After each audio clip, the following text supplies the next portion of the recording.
everyone out there. This is Black and Indigenous American, and happy Super Bowl Sunday. Happy Groundhog's Day. All I gotta say is this winter has been rough on the majority of the United States. And don't fail me now, Groundhog. Do not fail me now because, yeah, I am so over it. This video is just my random thoughts video, and just wanted to check in with you all. I'm drinking this cocoa, ground cocoa, 100%, and it has so many like antioxidants and things of that nature, and it definitely has a chocolate flavor, but it's not like sweet. So what I do is I add coconut palm sugar. I got this from Dr. Oz, so thank you, Dr. Oz. I add coconut palm sugar to this beverage, this cocoa drink. And you kind of fix it like coffee. You can put it in a coffee machine, or I actually bought this brewer that you just put the the cocoa bean, ground cocoa bean, in that little compartment. You put it on top of your cup, and you pour the hot water on top, and you let it sit in there and brew for about 10 to 12 minutes. And so that's what I did, because I don't drink coffee and I don't own a coffee maker. And so this was the next best thing. It cost like $4. I learned that coconut palm sugar is awesome, and it gives you just enough sweetness to bring out any cookies, cakes, anything you want to sweeten, but it doesn't have the side effects as regular sugar.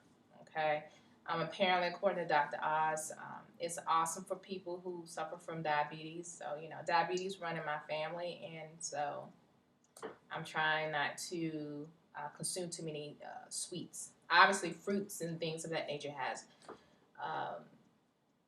sugar in it already. That's natural, but added sugar is the problem.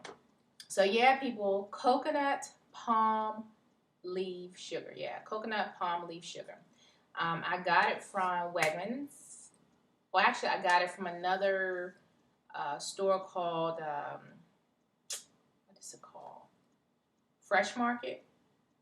And they're known for having whole foods, organic type foods, clean foods, kosher and stuff.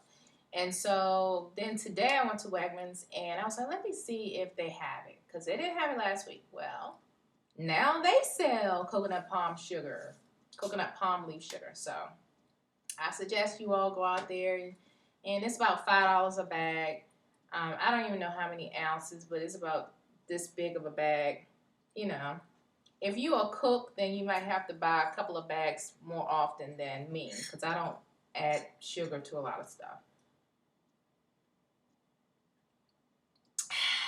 Got a Nutribullet made by Magic Bullet. Magic Bullet is the brand. So Nutribullet is off the chain. Yes, what was it? 2 or 3 days ago, I made a drink for my husband. I put spinach in it, and I added about 6 almonds. I added some strawberries, some grapes, and a banana, and then I added water. It was good. He actually liked it, and he likes a lot of sweets. And so last night I made my own. I put spinach in it, cucumbers, 4 almonds, 2 walnuts, and strawberries, and water. And then when I tried it, I was like, something is missing. I need something else in this drink. Something's missing. I didn't put a banana in it. And so when I put a banana in it, it tastes much better. Nutribullet also advertises this super boost type powder that you can add to your um, your beverage, but I don't have that, and I don't want to add extra because I also take vitamins, so I don't want to have a vitamin overload. But it tastes much better. But what I noticed was, even though it doesn't seem like much. I think it's like a 24 ounce, like the largest compartment where you can stuff things in and whatever. So I used that. It was like this tall. So I was, oh yeah, I could drink that. Yeah, that's not a problem. Well, yeah, it was too much because when I got halfway through drinking it, I'm like, I really feel full. Like, I don't even know if I can finish drinking this whole tall compartment worth of beverage. And I eventually finished, but it was like 15 minutes. But I felt satisfied. I felt full. So I finally got my Nutribullet. Got it from Bed Bath & Beyond, and I was able to use their 20% off coupon that I typically get in the mail all the time. And my husband and I went half on it because that bad boy was like $100. So we went half on it. Plus we got the 20% discount, and it was just well worth it. It really was. So today I went to the grocery store and I got some carrots, some broccoli, well, frozen broccoli. I got some apples, and I picked up some more strawberries. I picked up grapes and blueberries. And one thing I noticed about blueberries, they're very expensive. Like a little container worth of blueberries was like $5. So we will use that sparingly when we do our Nutribullet. I won't do Nutribullet every day. I know some people, they juice like at least once a day, and they have great results, and they even lose weight and blah, blah. I'm not doing that every day. I'll probably do it like once or twice a week for myself, and then for my husband, maybe like 2 or 3 days a week. So we won't juice all the time, but we'll like substitute a meal, every now and again throughout the week with one of those juices. I also noticed that cleaning is superior for the Nutribullet. It's not overcomplicated. You don't have a bunch of crazy parts. Like, it's really easy to clean. Like the compartment that all the juices are in, you can actually wash that in a dishwasher. And then the blade, all you have to do is just rinse it. Just rinse it off, wipe it, boom, done. Like, done. The only thing that takes time is actually prepping. Like, cutting the bananas and all of that. That's it. The cleaning is like a breeze. Like the actual Nutribullet, the machine does not, you don't have to clean that. You just clean the blade off and you just clean the compartment that the juice is in. That's it. And I'm like, I used to own a juicer. I don't know the brand or whatever. This was probably back in 2008. About 2008 I had one. And it was a pain to clean because what it did was it juiced the fruits and veggies, but it left the skin. It left the seeds and all that. And so it was like a little trash compartment in the back of the machine. And then you had to dump that, clean that. Then you had to take all these pieces off and clean all up in there. And I was like, yeah, this is getting old real quick. I don't, yeah. Mm-mm. And the thing is, it's like the juice will splatter everywhere when it came out. So this Nutribullet, on point, worth every dime. I will endorse the Nutribullet. I love it. And I like the fact that you can chop up the seeds along with the skin and everything and consume that. And FYI, like my last video about, organic and eating clean and trying to eat healthy and all of that, there's certain fruits that you have to buy organic. And you have to make sure, if you don't, what you're doing to try to help your eating lifestyle is just kind of counterproductive, right? It's very counterproductive. So yeah, I suggest certain fruits you do buy organic. Again, bananas you don't have to buy organic. You can if you want, but the skin is so thick and you're not going to eat the skin. So, yeah. But anyway, um, let me see. So yeah, Nutribullet. I'm so excited. I love my Nutribullet. I've been eyeballing that thing, watching the infomercials.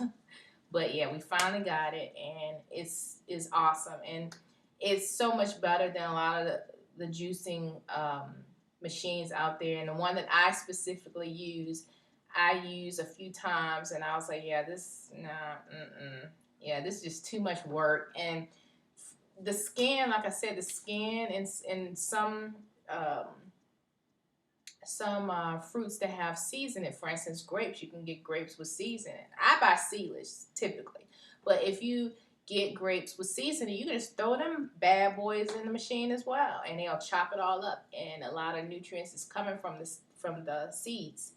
And certain seeds they say don't consume apple seeds. And yeah, I was like, okay.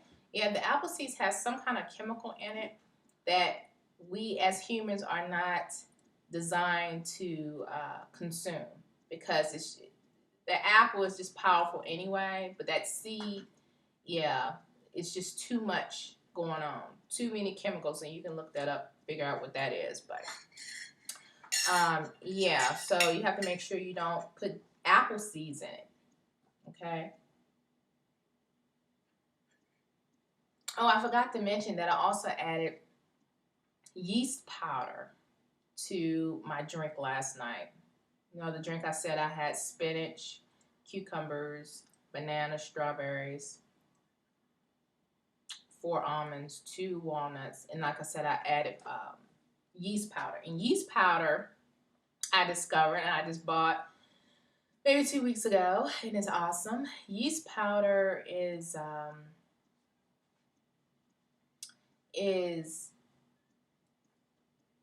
made up of B12 vitamins. So like B12 is good for your energy and all that stuff. And being a vegetarian, you don't get the proper amount of B vitamin 12 unless you know have a supplement. So anyway, when I found out about yeast powder, I started putting in everything. Like I put it on my pasta.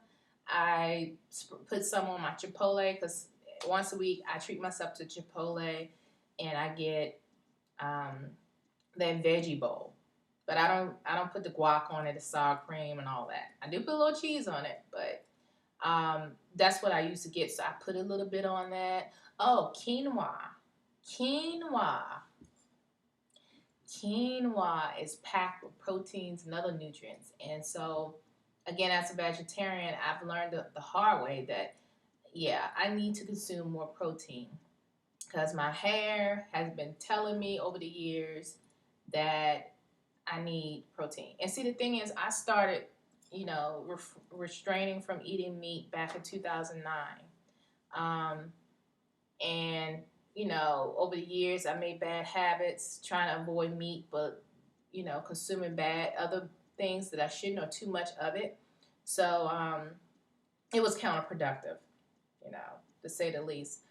But I just learned, like, I definitely need my protein because, yeah. So anyway, I discovered yeast powder. Thank you, Dr. Oz. Yay, 2 thumbs up. I love your show if you're watching, but whatever. So, yeast powder. Quinoa. Quinoa. I love quinoa. It's a very earthy flavor, so I don't put too much in, let's say, my pasta, but I have wheat pasta that I like getting in. And so I decided to make some quinoa and add it to it. Well, the first time I added to it, I put too much quinoa in it, and it kind of overpowered the flavor of the pasta. But then the next day, I put like half of I guess you could say I put a tablespoon of quinoa in my pasta, and the pasta is, serving, which was like 56 grams of pasta, dry pasta. So I added quinoa to that after I prepared them separately. Because quinoa, it takes a lot longer to make. It takes about 20 minutes to prepare quinoa. So I prepared that separately from my pasta. So when I, put my lunch together or whatever like that, I put 1 serving of pasta in my container, and then I add quinoa, which I said about a tablespoon of that, and I mix it together, and then for lunch I'll warm it up in the microwave or whatever. And yeah, once I kind of scaled back on the amount of quinoa that I put in my serving of pasta, awesome. I mean, hands down, like I can get my protein, because like I said in my pasta, I start putting yeast powder in that. So I have the yeast powder, and I also have my quinoa in my wheat pasta. Okay, so that's a great combination. So I picked them 2 up. Let's see what else. But yeah, that's pretty much what I've been up to lately. Yeah, so obviously there's other things that's been going on, like I've been sharing my spiritual journey and such. But God is good, like I said before, and I'm forever grateful for the opportunities that He's bestowed upon me the past 2.5 months. Things have definitely have turned around, and I'm very content. I'm very happy, blessed, all of that, all wrapped up in one. And it's definitely a good feeling to experience when you've been dealing with a lot of stresses in life for several years. So I feel like I'm going through a turning point, a shift, and it's awesome. It's awesome. Let's see what else. Not really into Super Bowl, football, any ball, but I have a husband that is a sports fanatic, so I'll probably be watching Super Bowl tonight. Yeah, he picked up some frozen pizza from Walmart. Well, it wasn't frozen, but it was the pizza that they prepared that you can pick up like by the slice, but they also have it where you can bake it at home. So I'll probably pop that in the oven for him. And being that it's Super Bowl, he gets a pass when it comes to eating pizza. Because we're both trying to eat better, live better, and all of that. But yeah, so let's see what else. Again, this is a, sporadic video, nothing special. Genealogy. I have been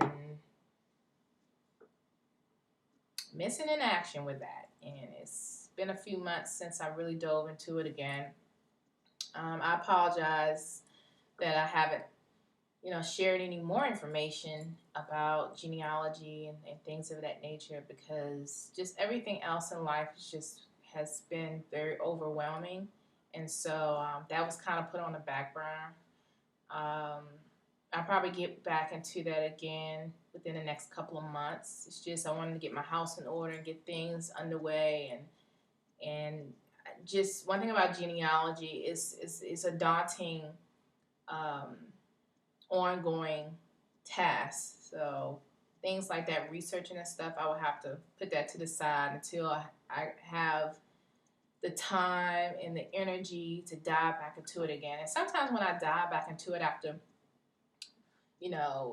putting it to the side for a few months, I tend to find out more information when I go back. It's kind of like you watch a movie and then you watch it again, and you find that you missed a scene, or you picked up on something that you didn't notice last time. Same thing. So give me a few more months and then I'll dive back into that again. Let's see what else. I've been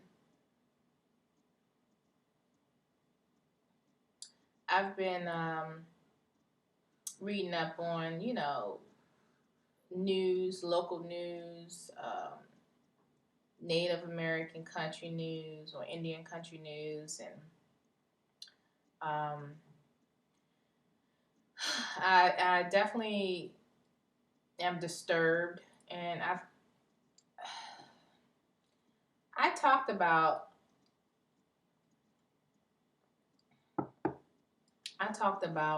some time ago in a video about indigenous people being kicked out of their tribal communities because they don't have enough tribal blood.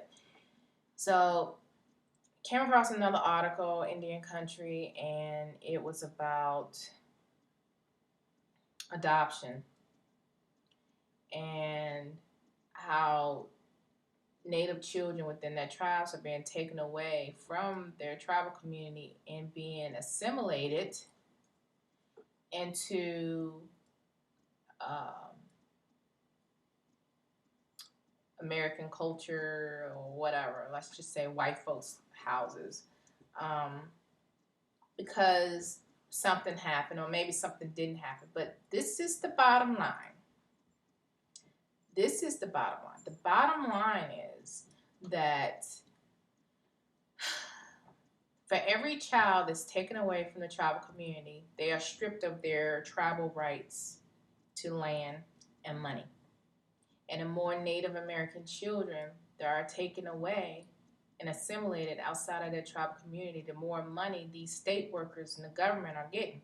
They're getting paid, okay? Paid to take every last one of them children, every chance they get, and remove them from the tribal community. That's disturbing. That's cultural genocide. And I'm looking at, my life and what many people like myself deal with the tribal connection and genealogy and the paper trail and all that. And you have children who are born in that tribal community, and that's all they know, and being taken away outside of that and placed into a fitting family, aka white family, okay? And not saying every situation is exploiting, the children. I'm not saying that, because you do have kids who are suffering in a household where the parents are just not fit to be parents. And that's in any culture, any race, any ethnic group. You have children who are exploited by their own parents, neglected, abused, and stuff like that, and you have to remove them from those situations. I get that. But you have some situations where it could be anything. It could, whatever. It could be something stupid, like an argument between a mother and a father. No physical abuse, just, they might have yelled at each other, whatever, and someone called the cops. Instead of them taking a child and having the child stay with a relative that's stable, or someone within the tribal community that's stable, they will remove that child automatically outside of their community and place that child in a foster home, probably a white foster home, or have them adopted into a white family. And there is one case where two boys were taken away from their parents, so the parents were, having an argument or whatever. But the grandmother tried to step up and go through all the paperwork and processes to adopt her grandchildren. And they denied her every time. This has been going on for years. Years. And it all started because the authorities didn't feel that the children were in a fit home. When you had just two parents just having an argument, it just got heated. Nobody got hurt. And they automatically took those children. And like I said, at the end of the day, follow the money. You follow the money, and you're going to see where the dysfunction is, the corruption. You're going to see that. That pisses me off. It pisses me off because, again, that's cultural genocide. And these children are, the point is they're still Native American, but when it comes to their rights and what's owed to them, they're cut off. They're cut off. And every time, every generation is further and further away from their families, the culture and everything. That blood is there, but the culture, the language, all of that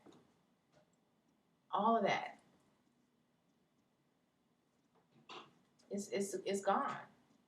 And so, that's one thing I've been keeping my eye on, not just disenrollment, tribal disenrollment, but also these adoption agencies. And I forgot how many thousands of dollars that the local government or whatever receive per Native American child that's removed from their family and then from their home. But I want to say, and correct me if I'm wrong, but it's like $75,000 per child that the government, I believe the local government receives, or the state government receives, for every child that's removed from his or her family, removed from their tribal community. For each child, it's like $75,000. Cha-ching. Follow the money. Follow it. And that's disturbing. That really is. There's true abuse. There's true child abuse. But when it's like a simple argument, really? I mean, come on. Yeah. Any and every excuse to steal those babies. Kind of reminds me of boarding schools and how things went down not too long ago, But yeah, so it's definitely disturbing, and I've been watching and keeping up with the news on that. I want to say it's either North or South Dakota is the state that I heard about that story.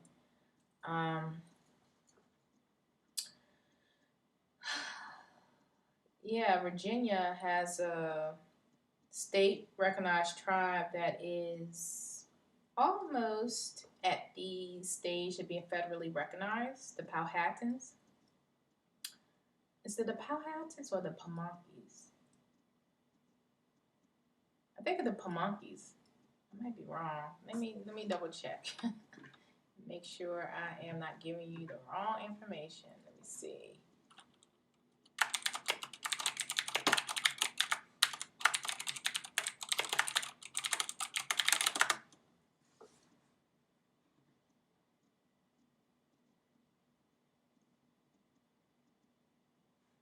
I think it's the Pamunkeys.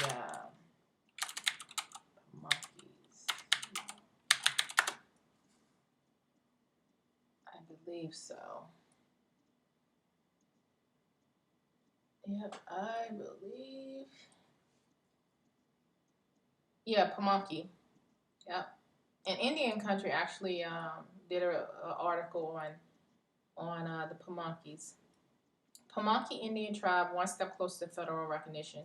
This was January the 17th of this year. It says, today was a historic day for one Virginia tribe as Assistant Secretary of Indian Affairs Kevin K. Washburn announced the Pamunkey Indian tribe is one step closer to becoming the first tribe from Virginia to be federally recognized.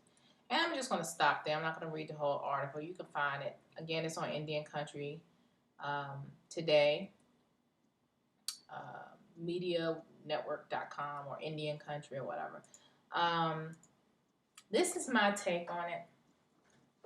The Pamunkey have been around forever, just like most indigenous communities in this hemisphere. Thomas Jefferson made a comment about the Mattaponi versus the Pamunkey, And he also pretty much said that the Mattaponi, they're so mixed up, they look like regular Negroes or black people. They sold their land and they don't speak their language anymore, right? But he praised the Pamunkey because they didn't mix with the black folks. And they have a pure blood. He used the word pure. That was his word. Now, fast forward to 2014 and them being up for federal recognition, I'm not surprised. I'm not surprised. There are other state recognized tribes that you have people who, not the tribe itself, let me get that clear, but there are people within that tribe who have a mixed ancestry. And many look like me. So obviously you have the black up in there too. And they embrace it and they don't turn away from recognizing those tribal members who have every right to be a member as someone else who doesn't have black blood. But anyway, those state recognized tribes of Virginia and North Carolina and wherever else, like on the eastern seaboard, good luck getting federally recognized in the southeast. Now you have these Shinnecocks and you have the Narragansetts and further up north, and obviously they embrace their black ancestry as well. And as long as you have your paperwork in line and people know your family and know your people and all that, they're not going to turn you away just because you have the African black bloodline as well. And I commend them. But you go further down south, then you got a different game plan that you have to deal with. But yeah, I'm going to follow this story. But I wouldn't be surprised if they get recognized this year. I wouldn't be surprised at all. And again, the Pamunkey, I've briefly met a few. I've heard about how they were and some are about anybody that's black. Many turn their nose up at folks who have black blood. Like they've been, I guess you can say, brainwashed for generations to stay away from black folks. Do not mingle with them. Do not mix with them. And guess what? Due to that bias, due to them segregating themselves away, embracing white folks though. Not just Pamunkey natives, they also bred with white folks. Once they separated themselves from blacks, they made sure they didn't mingle with them or nothing like that. So yes, they would get federally recognized before any other state recognized native tribe in Virginia. Hands down. If that's what you're going for, stay away from black folks.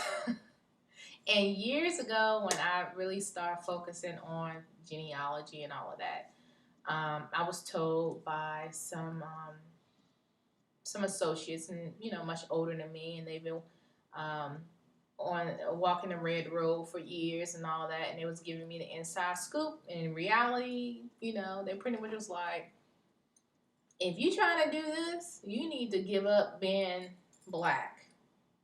And I was insulted. To this day, I'm still insulted that I would be told to give up my black ancestry. Only be Native American. If you're going to be Native American, walk, talk, act Native American. Don't even incorporate the black side. That's what you need to do. And I was like, I'm not doing that. But guess what? People that followed these biased rules, their tribe as a whole moved further up. They progressed more within the state and federal government system, which is sad, in the Southeast. So you have people who may have had some black somewhere back, way back in the generations before them, And they don't know, or they won't tell you because, again, they want to preserve their indigenous American culture, history, traditions, and all that. And they don't want the Black to jeopardize their efforts to be recognized and all that. I can't knock that. This is a system that we've been born into. And you have to play the game. You have to play the game. And it's unfortunate and it's an uphill battle, but you have to play the game if you want to reach, the goal of being state or federally recognized. If that's your goal, to have the card. Honestly, you don't have to have the card to be true to who you are, to be true to your culture and your upbringing and all of that. You don't need that card. But if you want status, if you want money, if you want land, if you want tax breaks and all of that, you got to get the card. And you don't have to be a member of a federally recognized tribe, but you have to show the paper trail that you're connected to that federally recognized tribe to even get what kind of card is it called? It's called a blood quantum card or something. So you don't necessarily have to be a part of that tribe, a member of the tribe, but it has to be a federally recognized tribe though. And you have to show paperwork and all of that in order to get that card from the federal government. But again, the tribe has to be federally recognized. And that's why you have people flocking, you hear me? Flocking to these federally recognized tribes trying to get a piece of the pie. So, again, good luck to the Pamunkeys. But like I said, that's my opinion. And again, I've read up on some of their history. And Thomas Jefferson, made a comment about them saying that they were purer than the Mattaponies. The Mattaponies, they were known to be on the outskirts of the Richmond area. And, they're pretty much still in that area. And they have powwows, like the upper Mattaponies. Yeah, they have powwows, I think, in June each year. And I went once. But anyway, good luck to the Pamunkeys, nevertheless. But like I said, they have their biases towards Black people. I'm just going to keep it real. And it's, like I said, it's just unfortunate that, at least in the Southeast, people have been told to refrain from being associated with Blacks. Because if you do that, then you're automatically jeopardizing not only you and your family, but your tribal community. Because if they see 20% of your members have Black blood, kinky hair, dark skin, or whatever, then it makes the whole tribe seem as if they're triracial or biracial or whatever. So I learned about that over the years too. You have a lot of inside prejudice with Black folks, not just white folks. White folks catch it too, but primarily Black. I might have did a video about the census. I think it was in census of 1920 census and how they identified people's races, and at least in the state of Virginia. And pretty much, if you were Native American or Black blood, in order to claim Native American and have that identity, you had to stay within that same area, like a reservation. Well, we don't really call it reservation in Virginia, but wherever traditional historical location that your tribal community is from originally, if you move out of that area, which is kind of like a reservation, but if you move out of that area and people see you as a Black person, oh, that's so-and-so, that's the Black barber, or that's the Black waitress, or whatever, then you're considered Black. Okay, but if you stay within that area, people know you, aka white folks know you as being Native American, right? You stay in that area, they know the family. Oh, those are the Native Americans over there. Yeah, they're Indian. Da da da da. Right? Even if you got black blood, but if they consider you Native American, then you're Native American. So it's based on what white folks think. Right? It's based on what they think.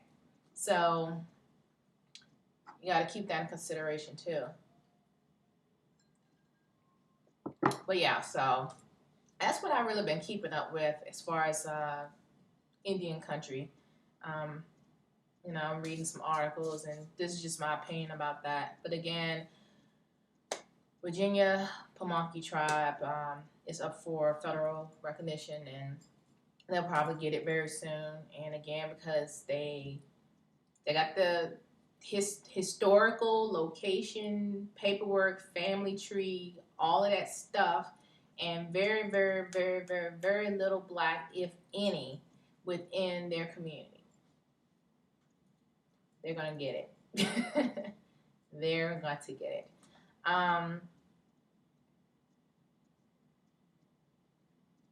And again, the state of Virginia has 6 federally recognized tribes, if I'm not mistaken. I mean, state recognized tribes. Let's see.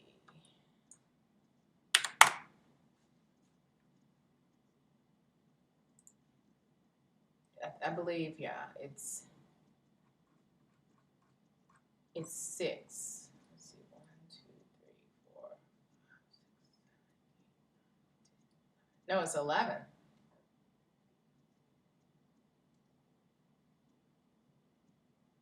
I don't know where I got 6 from. Yeah, it's 11. Yeah, 11 state recognized tribes. Obviously, there's more tribal communities. They're just not recognized by the state. Most of them probably because the ancestry paperwork is all mixed up,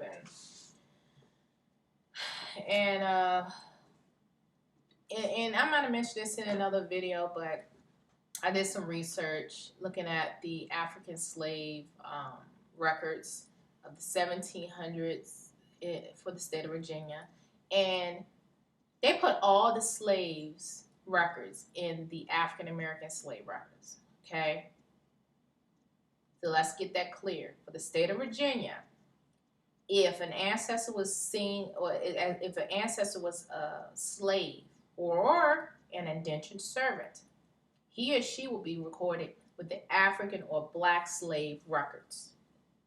Okay, so I went to those records, and no lie, they had East Indian slaves, and again, I might have mentioned this in another video. They had Native American slaves by name. They had, of course, black slaves, African black slaves. They had indentured servants listed in the African black slave records. There were white folks.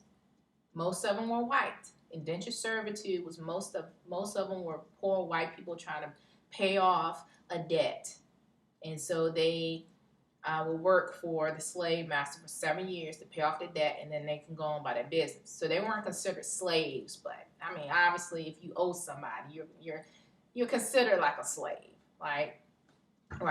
So anyway, all of that information is within the black slave records. So, if your ancestor was Native American and a slave, good luck trying to find some concrete paperwork, because most likely they throw them in with the black folks. And anybody that does genealogy, referring to like slavery and things of that nature, the records are not always straightforward. Most slave owners who had a lot of slaves and a lot of money, they kept better records than a slave master that didn't have that many slaves and very little money. Okay, so keep that in mind as well. But yeah, so you have natives, indigenous people in Virginia right now, and many that migrated up north and into Canada and other parts of the world, um, that are people are originally from the Virginia and North Carolina area. But again, paperwork, it can be an uphill battle. I'm telling you, it can be an uphill battle, especially if your ancestry is woven into the slave years. Okay, my ancestry is not all. My ancestors weren't all slaves, so it's not like I come from all of the stocks. I come from stocks of slaves. I've gone back almost to the 1700s so far, and these people probably passed for white and all of that. So, you got that. But yeah, so what I want to do, I'm switching gears now as far as powwow season, because powwow season is almost here, and I only went to 2 powwows in 2013, and they both were free powwows, and they were okay, but the powwows I like going to are further south, and I've never been to powwows further north, okay, because I live on the East Coast, so I really, really, really, really, really, really, really want to go to the Shinnecock Nation powwow, which is typically around Labor Day weekend. I really want to go. And that's their land is on Long Island, New York. So I punched the numbers maybe last year just to see how much it would cost, and I'll have to spend at least $500 at least. Because if I'm going, I want to stay for 2 days. I want to stay for 2 days. And if I take the train to New York City, then I have to take another train. It's like a commuter train to get out to Long Island. If I didn't do that and I drove out there, it would cost me well over $100 just for tolls. Just for tolls alone, just to get out there. But I really want to go. I really, really, really, really want to go because I just really respect this tribal community and how they embrace all their family. Not just certain ones, but everybody that have a rightful place within their tribe. That deserves honor and respect right there. But again, they're further north. It's a different ball game further south because you have a lot of influence from racism that stemmed from Southern whites. So you have all that going on, and then you got the laws in place, and so a lot of people fed into that mentality, that mindset, but it is what it is.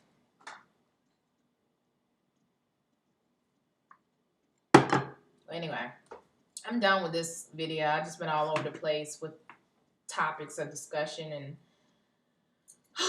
anyway, happy Groundhog Day. Groundhog, you better give me some good news because I'm like over all of the snow and ice and craziness, and I'm just in pipes freezing. There was a couple of days we didn't have water, running water.